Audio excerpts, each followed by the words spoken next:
بات کچھ زیادہ پرانی تو نہیں تھی، ابھی چند لمحے قبل ہی ان دونوں میں ایک منفرد رشتہ تھا، لیکن اب وہ دونوں ہی قاتل اور مقتول تھے۔ کیسے منفرد رشتہ بھی ہوگا بھلا؟ قاتل کے ذہن میں یہ سوچ ابھری تھی۔ نہیں، یہی سب سے ایک الگ رشتہ ہے، دوسری سوچ نے خودکارانہ انداز میں جواب دیا۔ اس کی خالی اور سپاٹ نظروں کا ارتکاز مقتول پر ہی تھا۔ کیا لاش کی کوئی جنس ہوتی ہے؟ ایک اور انوکھا سوال آیا۔ شاید نہیں، لاش کی کوئی جنس یا پہچان نہیں ہوتی۔ موت کے بعد وہ صرف لاش ہوتی ہے، اور بس یہی ایک اس کی شناخت ہوا کرتی ہے۔ خودکار سوچ نے ایک بھرپور جواب دے کر اسے مطمئن کرنا چاہا۔ اس کا مطلب تو یہ ہے کہ یہ موت تو بہت ہی سنگ دل ہوتی ہے۔ ہاں، ہوتی تو ہے، اتنی سنگ دل کہ سب کچھ چھین لیا کرتی ہے، جسم سے سانس بھی نچوڑ لیتی ہے۔ ایک امنگوں اور آرزوؤں بھرا وجود پل بھر میں نابود کر کے رکھ دیتی ہے۔ یہ موت واقعی بڑی سنگ دل ہوتی ہے، خودکار سوچ کا اسے جواب ملا۔ ہاں، ایسا ہی ہوتا ہے بالکل۔ اگر ایسا نہ ہوتا تو اس وقت ہماری حیثیت متضاد بھی ہو سکتی تھی۔ اور لاش کی حیثیت قاتل ہوتی اور میں مقتول۔ اس سوچ نے اسے بری طرح جھنجھلا دیا۔ اسے اپنے بدن میں شدید ٹھنڈک ہوتی محسوس ہوئی۔ مراد، اٹھ جائے نا آپ، 7:30 ہو چکے ہیں۔ تانیہ نے تیسری مرتبہ کمرے میں آ کر شوہر کو ہلایا۔ 10 منٹ تک اٹھا دینا یار، بس 10 منٹ اور سو لینے دو۔ یہ 10 منٹ کی گردان پچھلے آدھے گھنٹے سے سن رہی ہوں میں، بس کر دیں آپ۔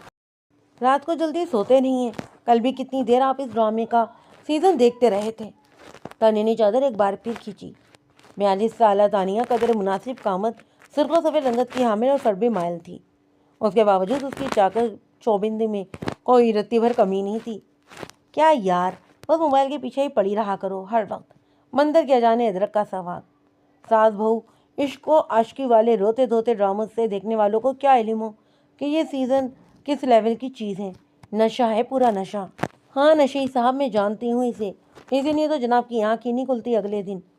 اٹھ جائے نا پلیز، ابھی آپ کی آل اولاد کو بھی اٹھانا ہے۔ ان کے بھی ابھی تک 5 منٹ ختم ہی نہیں ہو رہے۔ اٹھے، فریش ہو جائیں، ناشتہ لگاتی ہوں میں، تانیہ نے حسب عادت عجلت میں کہا۔ تاہم اس عجلت میں واضح محبت اور استحقاق بھی تھا۔ اس کے بعد نے چادر مکمل طور پر کھینچ کر اتار دی۔ مراد کے پاس اب اٹھنے کے سوا کوئی چارہ ہی نہیں تھا۔ اگلے 15 منٹ میں وہ ناشتے کی میز پر موجود تھا، جہاں اس کے دونوں ہی بیٹے بھی خوابدہ صورت لیے آ بیٹھے تھے۔ ان کے سر بھی نیند سے بار بار جڑ رہے تھے۔ تانیہ بڑی تیزی سے سب کی پلیٹوں میں ناشتہ ڈال رہی تھی۔ اس نے ہر ایک کی پسند کے مطابق 3 مختلف اقسام کے ناشتے تیار کیے تھے۔ ملازمہ کو کوئی بندوبست ہوا یا نہیں؟ مراد نے چائے کا گھونٹ لیتے ہوئے پوچھا۔ شہنیلا نے بھیجی تو تھی ایک ملازمہ، لیکن میرے دل کو نہیں لگی۔ کیوں بھائی، دل کو کیوں نہیں لگی؟ تم نے کیا اسے اپنی بہو بنانا ہے؟ عجیب بات کرتی ہو ویسے تم بھی۔ مراد کی اس بات پر عثمان اور جبران کلکلا کر ہنس پڑے۔ نہیں پاپا، یہ بات نہیں ہے، مما کوئی میڈ رکھنا ہی نہیں چاہتی، وہ اس راجدھانی کی اکلوتی ملکہ ہی رہنا چاہتی ہیں۔ جبران کہنے لگا، وہ انٹر پری انجینئرنگ کا طالب علم تھا۔ ہاں، یہ بات تو درست کہی ہے تم نے، تانیہ نے بھی بلا تعمل تصدیق کی۔ یہ میرا گھر ہے، اپنے گھر، شوہر اور بچوں کے لیے جو کام جس خلوص اور محبت سے میں کر سکتی ہوں، وہ کوئی اور تنخواہ دار ملازمہ کر ہی نہیں سکتی۔ جب تک ہاتھوں میرے سلامت ہیں، میں اپنا گھر خود ہی سنبھالتی رہوں گی، سمجھے؟ اس نے پیار بھری دھونس بھی جمائی۔ بس پھر مجھے تم دونوں کی ہونے والی بہوؤں پر ابھی سے ترس آنے لگا ہے، پتہ نہیں انہیں کیسے برداشت کرے گی۔ مراد نے ایک سرسری آہ بھری۔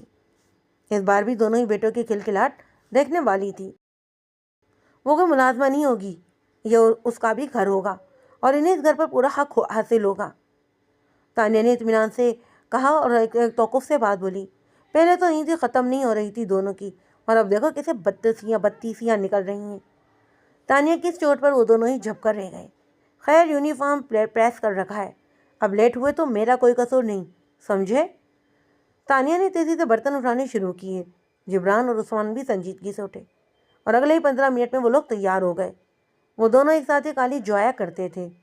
ان کے روانہ ہوتے ہی مراد نے اپنا فون چارجنگ سے اتارا اور الوداعی کلامات کے بعد دفتر روانہ ہو گیا۔ لاش کی جگہ اپنا تصور کرتے اسے شدید جھجھری محسوس ہوئی۔ چند ہی لمحوں میں ٹھنڈک سرایت ہونے لگی۔ یہ کیفیات کچھ دیر تو یوں ہی طاری رہیں۔ اس کے بعد ایک عجیب بے حسی نے پورے وجود کو اپنی لپیٹ میں لینا شروع کر دیا، ایسی بے حسی جس کا تصور بھی کبھی نہیں کیا تھا۔ اس نے بڑی آہستگی سے اپنے قدم آگے بڑھائے